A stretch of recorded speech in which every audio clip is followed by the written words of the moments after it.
NCERT maths class 6 exercise 2.2 से पहले इसका इंट्रोडक्शन पार्ट और इसके एग्जाम्पल्स हम लोग देख लेते हैं। पहला पॉइंट है पूर्ण संख्याओं के गुण। पूर्ण संख्याओं के कौन कौन से गुण होते हैं, होल नंबर्स के कौन कौन से गुण होते हैं। जब हम पूर्ण संख्याओं पर होने वाली विभिन्न संक्रियाओं को निकटता से देखते हैं, जितने भी ऑपरेशंस होते हैं होल नंबर पर, उनको अगर हम नजदीकी से देखते हैं तो उनमें अनेक गुण देखने को मिलते हैं। इन गुणों से हमें इन संख्याओं को अच्छी प्रकार से समझने में मदद मिलती है। साथ ही ये गुण कई संक्रियाओं को बहुत सरल भी बना देते हैं। संक्रिया यानी ऑपरेशंस, जितने भी हम ऑपरेशंस करते हैं, चाहे वो पूर्ण नंबर्स हो चाहे वो कोई भी नंबर हो, लेकिन यहां पे हम बात करेंगे पूर्ण संख्याओं की। तो यहाँ पे कुछ एग्जाम्पल्स हम लोग देखते हैं। 8 और 7 और 8 कितना होता है, 15। 7 क्या है, पूर्ण संख्या। 8 भी क्या है, पूर्ण संख्या। और 15 भी हमें क्या प्राप्त हुई है, एक पूर्ण संख्या प्राप्त हुई है। पूर्ण संख्याएं क्या होती हैं, 1 से स्टार्ट होती हैं, 2, 3, उसके बाद आगे पूर्ण संख्याएं 0 से स्टार्ट होती हैं। कहां से, 0 से, ठीक है। प्राकृतिक संख्याएं 1 से स्टार्ट होती हैं और पूर्ण संख्याएं 0 से स्टार्ट होती हैं। तो यहाँ पे 7 पूर्ण संख्या है, 8 भी पूर्ण संख्या है, और इन दोनों को अगर जोड़ेंगे तो 15 हमें प्राप्त होगा, जो कि ये क्या होगी, पूर्ण संख्या होगी। इसी तरीके से 5 और 5 दोनों पूर्ण संख्याएं हैं, इनको जोड़ा तो 10 प्राप्त हुआ, और ये भी हमें क्या प्राप्त हुई, पूर्ण संख्या। 0 एक पूर्ण संख्या है, प्लस 15 बराबर 15, ये भी हमें एक पूर्ण संख्या प्राप्त हुई है। इसी तरीके से 1 और 4 इन दोनों को जोड़ेंगे 5 आएगा, ये भी एक पूर्ण संख्या प्राप्त होगी। 6, 9 यहां पे आएगा 15, तो ये भी क्या होगी, एक पूर्ण संख्या प्राप्त होगी। तो इस तरीके से हम इसको देखते हैं। यहां से ये सिद्ध होता है, यहां पे आपको याद करना है, ये चीजें आपको याद करनी है। क्या आपको पूर्ण संख्याओं का कोई ऐसा युग्म प्राप्त हुआ जिनका योग एक पूर्ण संख्या नहीं है? आपको खुद से ढूंढना है, क्या आपको ऐसी दो पूर्ण संख्याएं प्राप्त होती हैं जिनका योग पूर्ण संख्या नहीं है? ऐसी कोई दो पूर्ण संख्याएं प्राप्त करना संभव नहीं है। ऐसा करना संभव नहीं है, क्योंकि दो पूर्ण संख्याओं का योग हमेशा क्या होगी, एक पूर्ण संख्या ही होगी। जिनका योग एक पूर्ण संख्या ना हो, हम कहते हैं कि दो पूर्ण संख्याओं का योग एक पूर्ण संख्या होती है, क्योंकि पूर्ण संख्याओं को जोड़ने से पूर्ण संख्या ही प्राप्त होती है। ये आपको यहां से याद रखना है, क्योंकि पूर्ण संख्या को जोड़ने से पूर्ण संख्या ही प्राप्त होती है, ये आपको याद रखना है। इसलिए पूर्ण संख्याओं का संग्रह योग के अंतर्गत समृद्ध है, क्लोज्ड है, यानी इसका एक ही आंसर होता है। अगर हम दो पूर्ण संख्याओं को जोड़ते हैं तो हमेशा हमें एक पूर्ण संख्या ही प्राप्त होगी, तो ये क्लोज्ड है, और इसको हम कहते हैं, यह पूर्ण संख्याओं के योग का समृद्ध गुण या फिर क्लोजर प्रॉपर्टी कहलाता है। तो इसको आपको याद रखना है। जब हम दो पूर्ण संख्याओं को जोड़ते हैं और उन दोनों को जोड़ने से जो हमें उत्तर प्राप्त होगा वो हमेशा क्या होगा, एक पूर्ण संख्या ही प्राप्त होगी। इसे हम कहते हैं क्लोजर प्रॉपर्टी या फिर समृद्ध गुण। तो इसको आपको याद रखना है। इसके बाद गुणन के लिए अगर हम बात करें तो एक संख्या यहाँ पे पूर्ण संख्या 7 है, पूर्ण संख्या 8 है, 8 7 56, ये भी हमें एक क्या प्राप्त हुई, पूर्ण संख्या हमें प्राप्त हुई है। पूर्ण संख्या स्टार्ट होती है 0 1 2 3 और इसी तरीके से अनंत तक चलती रहती हैं। पूर्ण संख्या 5 गुणा 5, 5 पंजे 25, 25 भी क्या है, एक पूर्ण संख्या है। 0 गुणा 15 बराबर क्या होगा, 15 0 को 0, ये भी क्या होती है, एक पूर्ण संख्या होती है। इसी तरीके से 6 गुणा 7 ये होगा आपका 42, और ये भी क्या होगी, एक पूर्ण संख्या होगी। तो यहां पे आप ध्यान से देखेंगे, जोड़ और गुणा के लिए योग और गुणा, ये जो समृद्ध नियम है या समृद्ध गुण है, क्लोजर जो प्रॉपर्टी है, ये योग और गुणा दोनों में ही लागू होती है। थोड़ा सा आगे चलते हैं। दो पूर्ण संख्याओं का गुणनफल भी एक पूर्ण संख्या होती है, ये आपको याद रखना है। दो पूर्ण संख्याओं का गुणनफल भी एक पूर्ण संख्या होती है, अतः हम कह सकते हैं कि पूर्ण संख्याओं का संग्रह गुणन के अंतर्गत समृद्ध है। अर्थात जो गुणन के लिए है, गुणन के लिए भी ये वाला नियम लागू होगा। इसके बाद ये आपको याद करना है, समृद्ध गुण पूर्ण संख्याएं योग के अंतर्गत और गुणन के अंतर्गत समृद्ध होती हैं, क्लोजर होती हैं। इसको आपको याद रखना है। इसके बाद आगे चलते हैं। पूर्ण संख्याएं व्यवकलन, व्यवकलन यानी घटाना के अंतर्गत समृद्ध नहीं होती। क्यों? क्यों? आपके व्यवकलन इस प्रकार के हो सकते हैं। 6 में से आपने 2 घटाया, आपको प्राप्त हुआ 4, जो कि एक पूर्ण संख्या है, बिल्कुल सही बात हो जाएगी। इसके बाद 7 में से आपने घटाया 8, टोटल आपके पास थे 7, 1 2 3 4 5 6 7, और माइनस के, ये प्लस के हैं, ये सारे के सारे प्लस के हैं। और इसके बाद माइनस के आपके पास 1 2 3 4 5 6 7 और 8, 3 और 3 6 और 2 8 है। यहां से 1 से 1 कट गया, 1 से 1 कट गया, 1 से 1 कट गया, 1 से 1 कट गया, 1 से 1 कट गया, 1 से 1 कट गया, यहाँ पे एक एक्स्ट्रा कट गया है। 7 से 7, 1 से 7 1 कट जाएंगे, प्लस और माइनस के। यहाँ पे आपके पास बचेगा माइनस का 1, तो इसका आंसर आएगा -1। क्या आएगा? -1, जो कि पूर्ण संख्या नहीं है। पूर्ण संख्याएं स्टार्ट होती हैं 0 1 2, 0 से स्टार्ट होती हैं और आगे चलती रहती हैं, तो ये एक पूर्ण संख्या नहीं है, तो इसलिए घटाने के लिए ये अंतर्गत समृद्ध नहीं होती। इसी तरीके से 5 में से 4 गया 1, इसको हम ऐसे भी कर सकते हैं। 8 बड़ा है, 8 में से हम माइनस कर देंगे 7 को, कितना आएगा? 1, लेकिन 8 के आगे कौन सा साइन है? माइनस का, तो यहाँ पे किसका साइन आएगा? माइनस का। इसको आपको समझना है, तो ध्यान से आप यहाँ पे समझिए। 3 छोटा है और 9 बड़ा है, 3 में से हमें 9 घटाना है, ठीक है। लेकिन हम उल्टा करेंगे, 9 में से हम 3 घटाएंगे, कितना बचेगा? 6, लेकिन 9 किसका है? माइनस का, तो यहाँ पे आपका आएगा माइनस, तो यहाँ पे आएगा -6। -6 एक पूर्ण संख्या नहीं है, ठीक है। तो व्यवकलन के लिए के अंतर्गत पूर्ण संख्याएं व्यवकलन के अंतर्गत समृद्ध नहीं होती हैं। समृद्ध का मतलब है, अगर हमने पूर्ण संख्याओं को जोड़ा, मान लीजिए हमने 2 और 3 इन पूर्ण संख्याओं को जोड़ा, तो हमें हमेशा पूर्ण संख्या ही प्राप्त होगी। आगे चलते हैं, भाग की बात करते हैं। क्या पूर्ण संख्याएं विभाजन भाग के अंतर्गत समृद्ध हैं या नहीं? तो 4 से अगर 8 में मैं भाग दूंगा तो कितना प्राप्त होगा? 2, जो कि एक पूर्ण संख्या है, बिल्कुल सही है। भाग का मतलब बट्टे भी होता है। 8 में मैंने भाग दिया 4 का, 8 भागा 4 को हम लिख सकते हैं 8/4।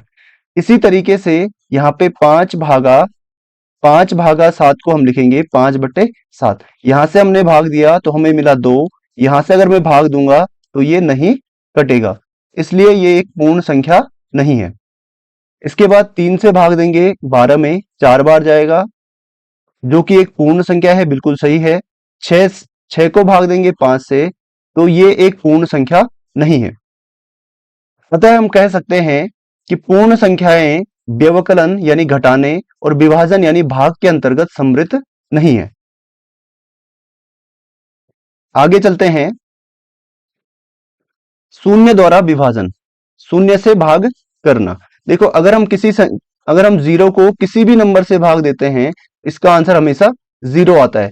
लेकिन अगर हम किसी भी नंबर को 0 से भाग देंगे, इसका आंसर 0 नहीं आएगा, इसका आंसर 0 नहीं आएगा। तो यही चीज यहां पे आपको समझनी है। भाग में हम क्या करते हैं? एक संख्या से विभाजन या भाग देने का अर्थ है कि उस संख्या को बार बार घटाना। जैसे हम 8 में अगर हम 2 का भाग देते हैं तो पहले हम 2 घटाते हैं, कितना मिलता है 6 पहले स्टेप में। दूसरे स्टेप में हमने 6 में से 2 घटाया, कितना बचा 4। फिर 4 में से हम 2 घटाते हैं, कितना बचा 2। और फिर 2 में से 2 घटाते हैं, फिर बचता है हमारे पास 0। जिस संख्या से हम भाग देते हैं उसको हम बार बार घटाते रहते हैं। इसी तरीके से अगर हम 2 में 0 का भाग देंगे तो 2 में से हम पहले घटाएंगे 0 को, आपका कितना बचेगा 2। फिर घटाएंगे 0 को, फिर आपका 2 बचेगा। और इसी तरीके से ये अनंत तक चलता रहेगा। प्रत्येक बार घटाने पर हमें पुनः 2 प्राप्त होता है। क्या यह प्रक्रिया कभी समाप्त होगी? नहीं।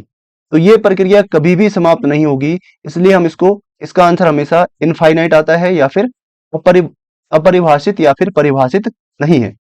हम कह सकते हैं कि 2/0 परिभाषित नहीं है। ठीक हो गया। तो कोई भी नंबर अगर हो 8 और इसको हम भाग देंगे अगर 0 से, तो इसका आंसर आएगा परिभाषित, अपरिभाषित या परिभाषित नहीं है, या इनफाइनाइट भी हम इसको कहते हैं। अगला नियम है योग और गुणन की क्रम विनिमेयता। क्रम विनिमेयता यानी क्रम में चेंज करना। ठीक है।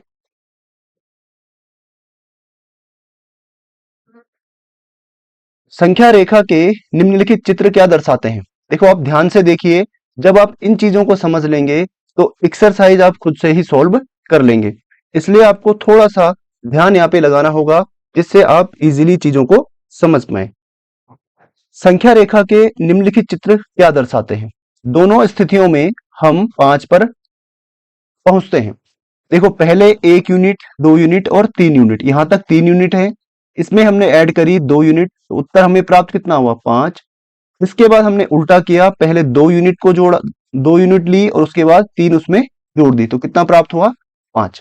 इसका मतलब ये है पहले हमने 3 के साथ 2 जोड़ा और हमें कितना मिला 5, और यहाँ पे हमने 2 के साथ 3 जोड़ा और यहाँ पे भी हमें कितना मिला 5। इसका मतलब है अगर हम जो पूर्ण संख्याएं हैं या फिर जो संख्याएं हैं, अगर हम उनका क्रम चेंज कर देते हैं और उनको जोड़ते हैं तो योगफल हमें वही प्राप्त होता है। इसी को हम बोलते हैं क्रम विनिमेयता का गुण। इसी प्रकार यहाँ पे आप देख सकते हैं 5 और 3 8, 5 + 3 = 8, और यहाँ पे 3 + 5 = भी 8। 6 + 4 और 6 धन 4 के लिए भी यही करने का प्रयास कीजिए।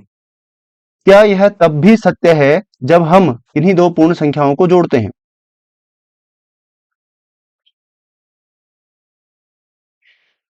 आप दो पूर्ण संख्याओं को किसी भी क्रम में जोड़ सकते हैं, इसको आपको याद करना है। ठीक है, कुछ कुछ पॉइंट्स मैं आपको बताऊंगा जो आपको याद करने हैं, बाकी चीजें आप समझते चलिए और वो चीजें आप अप्लाई कर लेंगे।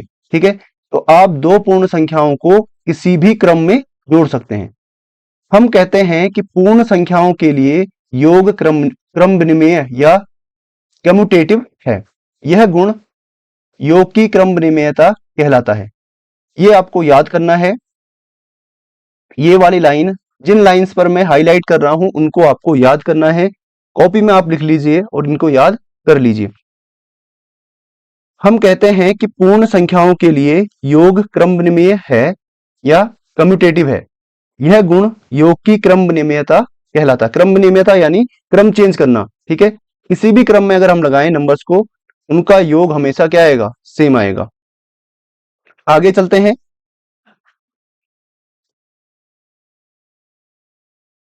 ये वाला जो नियम है ये गुणा के लिए भी लागू होता है। आप दो पूर्ण संख्याओं को किसी भी क्रम में गुणा कर सकते हैं। दो पूर्ण संख्याएं हैं, उनको आप किसी भी क्रम में गुणा कर सकते हैं। जैसे एक संख्या एक है 4 × 5, इसका मान हमेशा कितना आएगा 4 × 5 = 20। अगर मैं इसको उल्टा कर दूं 5 × 4, इसका मान भी हमेशा कितना आएगा 20। तो गुणा के लिए, पूर्ण संख्याओं के लिए योग और गुणन दोनों ही क्रम विनिमेय हैं। तो ये आपको लाइन याद रखनी है। किस किस के लिए है? योग यानी जोड़ और गुणन यानी गुणा के लिए। क्रम विनिमेय है, कम्यूटेटिव है। आगे चलते हैं। अब यहां पे आपको चेक करना है कि भाग के लिए ये कम्यूटेटिव है या फिर नहीं है। तो भाग में आप देखेंगे या फिर घटाने में पहले देख लीजिए, 6 में से अगर मैं 3 घटाऊं तो कितना आएगा 3, और इसका उल्टा अगर मैं 3 में से 6 घटाऊं आपका आंसर आएगा 3, लेकिन किसका आएगा माइनस का। तो यहाँ पे जो आंसर है वो सेम नहीं आ रहा है। इसलिए घटाने के लिए पूर्ण संख्याओं के लिए व्यवकलन क्रम विनिमेय नहीं है। ठीक है, इसकी जांच हमने यहाँ पे कर ली है। इसी तरीके से भाग के लिए अगर हम चेक करें तो 6 में अगर मैं 3 का भाग दूं तो हमें प्राप्त होगा 2। इसका उल्टा अगर मैं 3 में 6 का भाग दूं तो हमें प्राप्त होगा 3/6, या फिर 3 एकम 3 और 3 दूना 6। इन दोनों का आंसर क्या है, अलग अलग है। इसलिए व्यवकलन और विभाजन यानी भाग के लिए पूर्ण संख्याओं के लिए क्रम विनिमेय नहीं है। इतनी चीजें आपको याद हो गई होंगी। इसके बाद अगला नियम चलते हैं, योग और गुणन की सहचारिता, या इसको हम सहचार्य का नियम भी बोलते हैं। ठीक है, इसमें हम ब्रैकेट का यूज करते हैं। जैसे यहां पे आपको नंबर दिया था 2 + 3 + 4, इसमें हमने क्या किया, पहले यहां पे ब्रैकेट लगा लिया और इसका योग कितना होगा 3 और 2 5। पहले हम ब्रैकेट को सोल्व करते हैं, +4 बराबर कितना होगा 9। इसी तरीके से दूसरी बार हमने क्या किया, 2 + 3 + 4 था, इस बार हमने ब्रैकेट यहां पे लगा लिया और इस बार जो योग होगा पहले 2 अलग होगा और पहले इनको जोड़ेंगे, कितना आएगा 7, 7 और 2 9। तो दोनों का जो जोड़ है वो कितना आया है 9। तो ये इसे हम कहते हैं सहचारिता का नियम। उपरोक्त में एक के अनुसार आप पहले 2 और 3 को जोड़कर प्राप्त योग में 4 जोड़ सकते हैं। ठीक है, ये हमने यहाँ पे कर लिया है, इसको ज्यादा समझने की जरूरत नहीं है। इसका मतलब यह है पूर्ण संख्याओं के योग का सहचर्य गुण कहलाता है। इसको हम पूर्ण संख्याओं के योग का सहचर्य गुण कहते हैं। जैसे अभी अभी हमने जोड़ा था 5 + 7 + 3 है, इसमें हम पहले 5 और 7 को जोड़ेंगे तो यहाँ पे आपका आएगा 12 + 3, और 12 और 3 कितना होगा 15। पहले हम कोष्टक सोल्व करते हैं, उसके बाद हम कोष्टक हटाने वाला या बिना कोष्टक के सॉल्व करते हैं। आगे देखते हैं इसको, 5 + 7 + 3, पहले कोष्टक हमने इन दोनों पे लगाया था, अब हम लगाएंगे लास्ट में जो यहाँ पे दिया गया है। तो पहले ब्रैकेट सॉल्व करेंगे, 12 यहाँ पे प्लस है और यहाँ पे 5 है, तो 12 और 7, 7 और 5 12 और 3 15, यहाँ पे आपका आएगा 7 और 3 10, 10 और 5 15। तो दोनों का जो जोड़ है वो क्या है सेम है। इसी गुण को हम क्या कहते हैं सहचर्य गुण कहते हैं। पूर्ण संख्याओं के योग का सहचर्य गुण कहलाता है। ठीक है, तो ये आपको याद हो गया होगा। अब इसका हम यूज करेंगे। पहला एग्जाम्पल हम देखते हैं, ये मैं आपको बुक से ही पढ़ा रहा हूं, जो आपकी किताब है उसी में से मैंने इसको लिया है, किताब को ही मैंने लिया है और उसी को मैं आपको सॉल्व करवा रहा हूं। संख्या 234, एग्जाम्पल फर्स्ट आपका संख्या 234, 197 और 103 को जोड़िए। यहाँ पे ये जोड़ रखे हैं और यहाँ पे क्या किया, पहले इनको जोड़ दिया। ठीक है, अब इनको क्यों जोड़ा, क्योंकि यहाँ पे आप देखेंगे तो क्या बन रहा है 0 बन रहा है। 0 बनने से क्वेश्चन इजी हो जाता है। तो पहले इन दोनों को जोड़ा तो 300 प्राप्त हुआ, फिर इसमें हमने 300 को ऐड कर दिया। तो एग्जाम्पल आप लोग समझ गए होंगे, इसको हम इस तरीके से सॉल्व कर लेंगे अपनी सुविधा अनुसार, जिससे हमें क्वेश्चन करने में सरलता हो। आगे चलते हैं, यहाँ पे एक गेम दे रखा है, इसको आप देख सकते हैं। इसको आप खुद से देखेंगे तो ज्यादा बेटर रहेगा। इसी तरीके से गुणा के लिए भी ये सेम चीज अप्लाई होती है। जैसे यहाँ पे आपको दिया है 5 × 6 × 2, पहले ब्रैकेट यहाँ पे लगा दिया है, तो पहले हम ब्रैकेट को सॉल्व करेंगे। 5 छक्का 30, उसके बाद है 2, तो 30 दूना 60। इसके बाद इसी को 5 × 6 × 2, ब्रैकेट हमने पहले आगे लगाया था, अब हम लगाएंगे यहाँ पे। पहले इसको सॉल्व करेंगे, 5 × 6 दूना 12, 12 पंजे 60। तो दोनों तरीके से सॉल्व करने पर हमें आंसर सेम ही प्राप्त हो रहा है। इसको आपको याद रखना है योग और गुणा के लिए।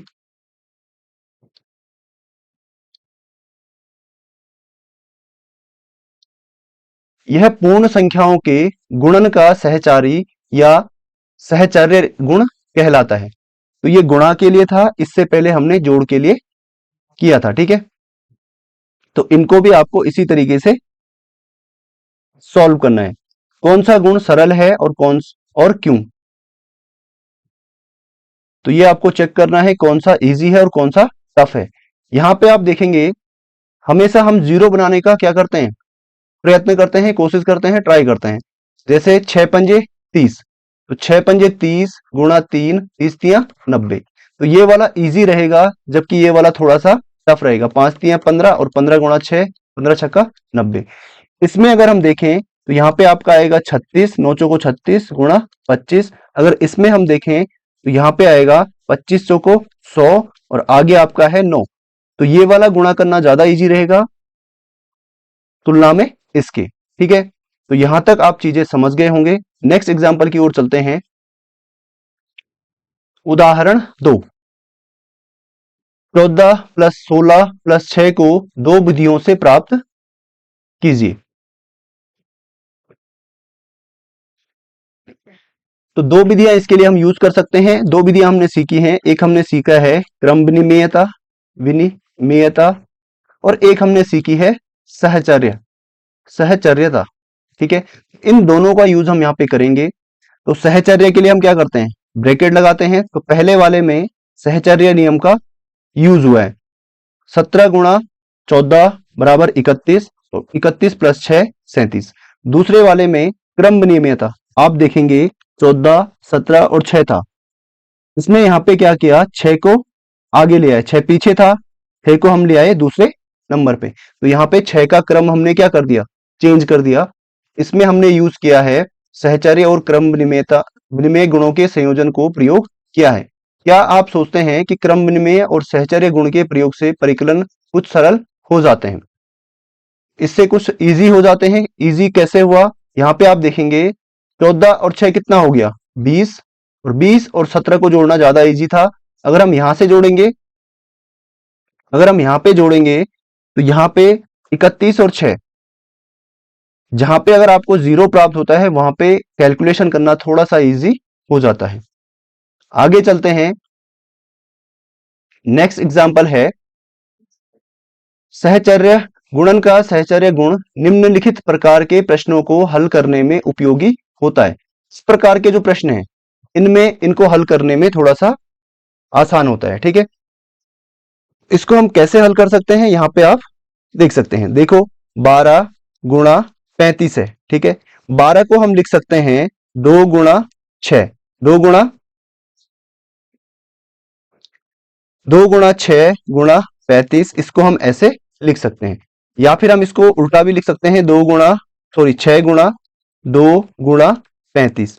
तो यहाँ पे जीरो कहां से बन रहा है, यहाँ पे आप देखेंगे 6 दूना 12 हो रहा है और यहाँ पे 5 गुणा 2 10 हो रहा है। यहाँ इन दोनों को मिलाकर क्या हो रहा है 0। इनको हम पहले गुणा कर लेंगे। तो 6 गुणा 35 दूना होता है 70, तो 7 छक्का 42 और 1 0 इसके पीछे पड़ा है, तो ये इसका आंसर हो जाएगा।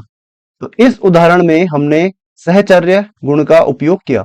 सहचर्य यानी कोष्टक का हमने यहाँ पे उपयोग किया है। सबसे छोटी सम संख्या को 5 के गुणज से गुणा कर सरलता से उत्तर प्राप्त करने के लिए किया है।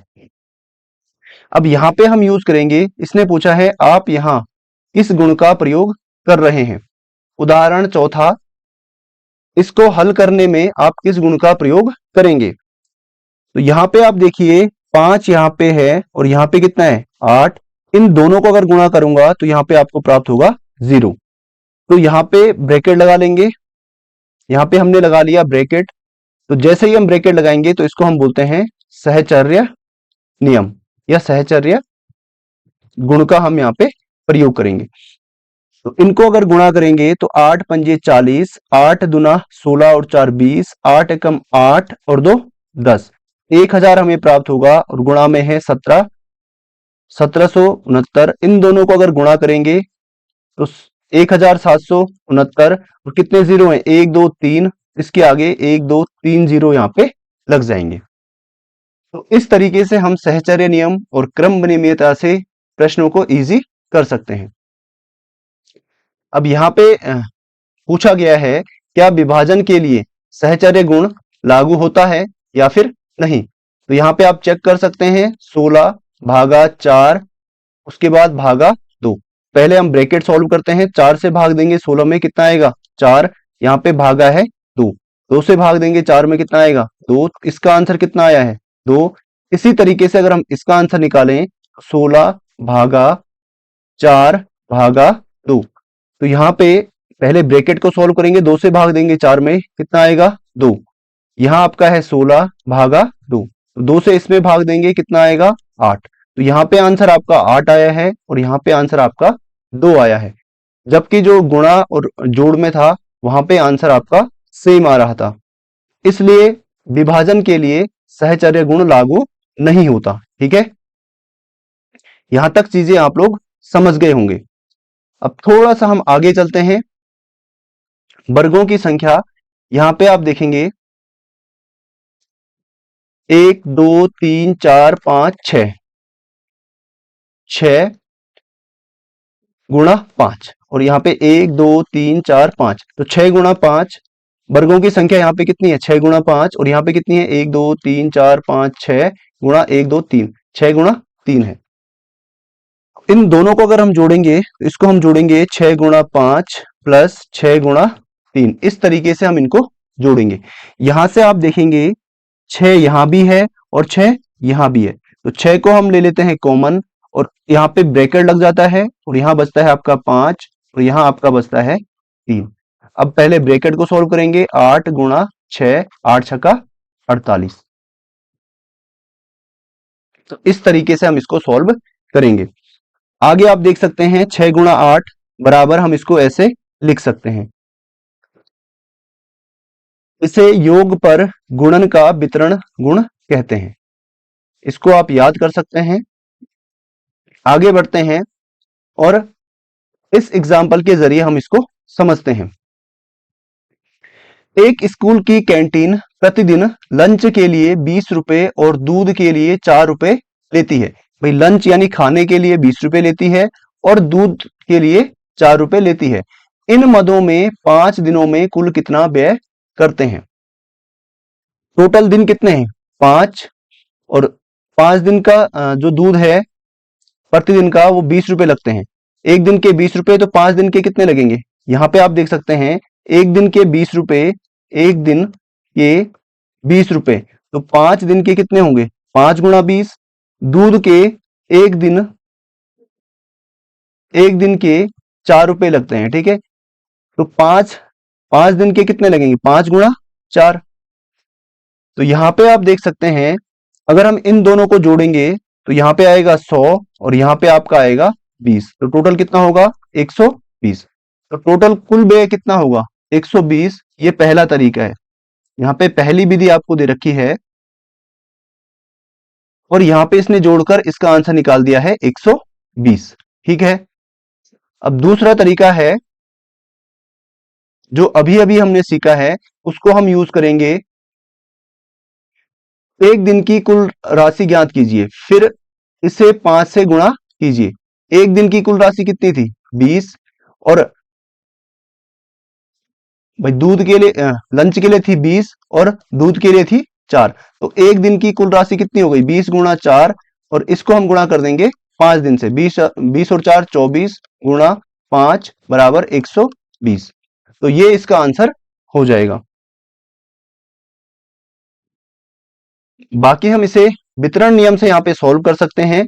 इनको ऐड कर देंगे 5 गुणा 20 प्लस 5 गुणा 4, इनको अगर जोड़ेंगे तो यहां से कॉमन आएगा 5, 5 कॉमन आ गया, यहां आपका बचेगा 20 और यहां आपका बचेगा 4।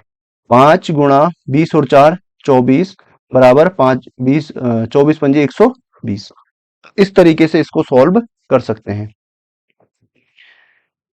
वितरण गुण का प्रयोग करते हुए 12 गुणा 35 ज्ञात कीजिए। वितरण यानी तोड़ना। ठीक है, तो यहाँ पे हमें चीजों को तोड़ना है, जैसे यहाँ पे दिया हुआ है 12 गुणा 35, तो या तो हम 12 को तोड़ेंगे या फिर 35 को तोड़ेंगे। ठीक है, तो यहाँ पे पहले 35 को तोड़ते हैं 12, 35 को हम जीरो के रूप में तोड़ेंगे तो यहाँ पे लिख सकते हैं 30 धन 5। भाई 30 और 5 कितना होता है 35, और यहाँ पे है गुणा, तो 12 गुणा 30 प्लस 5। इसमें हम क्या करते हैं, पहले 12 का गुणा करेंगे इसके साथ, फिर 12 का गुणा करेंगे इसके साथ। इसको हम लिखेंगे 12 गुणा 30 प्लस 12 गुणा 5। तो 12 तिया 36 यानी 360 धन 12 पंजे 60। इनको अगर जोड़ेंगे तो 360 प्लस 60 420, ये इसका आंसर हो जाएगा। दूसरा हम इसको ऐसे भी तोड़ सकते हैं 10 प्लस 2, 12 को 10 प्लस 2 गुणा 35, ऐसे भी हम इसको लिख सकते हैं। फिर 35 का गुणा पहले 10 के साथ और फिर 2 के साथ, तो 35 गुणा 10 फिर 35 गुणा 2, तो 35 गुणा 10 कितना होगा 350, और यहाँ पे आपका होगा 35 गुना 70। इन दोनों को अगर जोड़ेंगे तो यहाँ पे भी 420 आएगा। तो इस तरीके से वितरण गुण का प्रयोग हम कर सकते हैं। लास्ट एग्जांपल है, इसको आपको सॉल्व करना है। इसको आप कैसे जल्दी से सॉल्व कर सकते हैं, तो यहां पे आप देखेंगे 126 यहां पे भी है और 126 यहां पे भी मौजूद है। तो आपने क्या करना है, 126 को आप कॉमन ले लेंगे, यहां आपका बचेगा 55 जो यहां पे लिखा हुआ है, और यहां आपका बचेगा 45। यहां पे मैं इसको सॉल्व कर देता हूं, एक बार देखते हैं। 126 गुणा 55 धन 126 गुणा 45।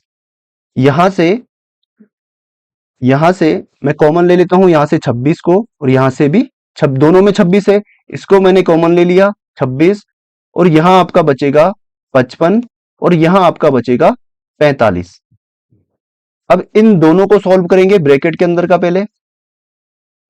126 गुणा यहां पे आपका आएगा 55 और 45 100, तो ये आपका हो जाएगा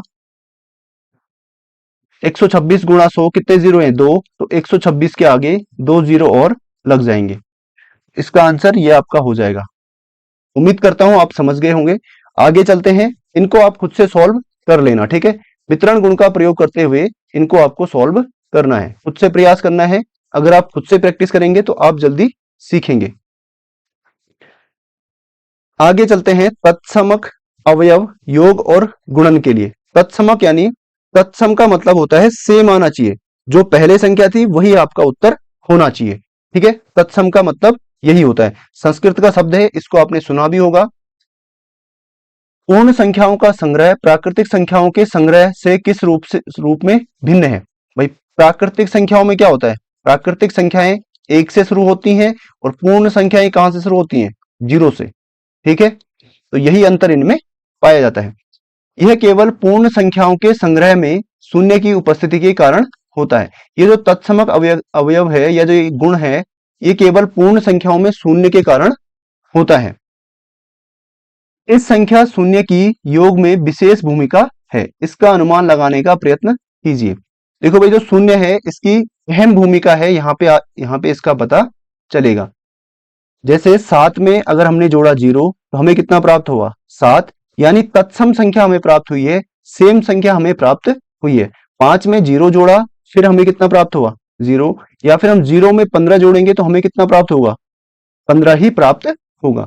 0 में 26 जोड़ेंगे तो 26 ही प्राप्त होगा। 0 में अगर 6 जोड़ेंगे तो 6 ही हमें प्राप्त होगा। तो इसको हम बोलते हैं योज्य तत्सम। जब आप शून्य को किसी पूर्ण संख्या से जोड़ते हैं, शून्य को किसी पूर्ण संख्या से जोड़ते हैं तो क्या परिणाम होता है, परिणाम स्वयं पूर्ण संख्या होती है। इसको आपको याद रखना है, परिणाम स्वयं पूर्ण संख्या होती है। इसी कारण शून्य को पूर्ण संख्याओं के योग के लिए तत्समक अवयव कहते हैं या आइडेंटिटी एलिमेंट कहते हैं।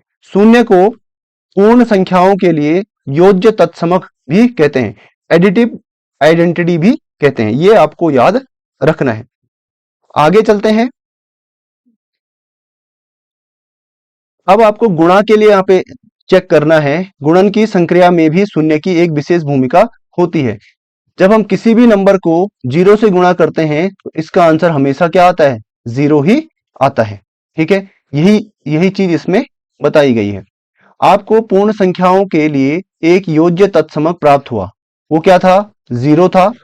किसी पूर्ण संख्या में शून्य जोड़ने पर या शून्य में पूर्ण संख्या जोड़ने पर वही संख्या प्राप्त होती है। ऐसी स्थिति पूर्ण संख्याओं के लिए गुणात्मक तत्सम की है। ऐसी ही स्थिति गुणात्मक तत्समक यानी मल्टीप्लिकेटिव आइडेंटिटी की भी है। तो ये कौन सा नंबर होगा जो मल्टीप्लिकेटिव आइडेंटिटी होगी। जैसे 7 में अगर हम गुणा करेंगे 1 से तो कितना आएगा, 7, यानी तत्सम ही हमें प्राप्त हो रही है, सेम संख्या हमें प्राप्त हो रही है। 5 में अगर 1 से गुणा करेंगे कितना आएगा, 5। 12 में 1 से गुणा करेंगे तो यहाँ पे भी 12। 100 में 1 से गुणा करेंगे तो यहाँ पे भी 100। 1 में अगर हम 2 से गुणा करेंगे तो यहाँ पे कितना आएगा, 2 ही आएगा। ठीक है, तो ये होता है गुणन तत्समक, इसको हम बोलते हैं गुणात्मक तत्समक। ठीक है, तो ये चीजें आपको याद करनी है, समझनी है और इनकी प्रैक्टिस करनी है। कल हम करेंगे प्रश्नावली 2.2 के सारे क्वेश्चंस। मिलते हैं आपसे नेक्स्ट वीडियो में। वीडियो को लाइक और शेयर जरूर कर देना। Signing out.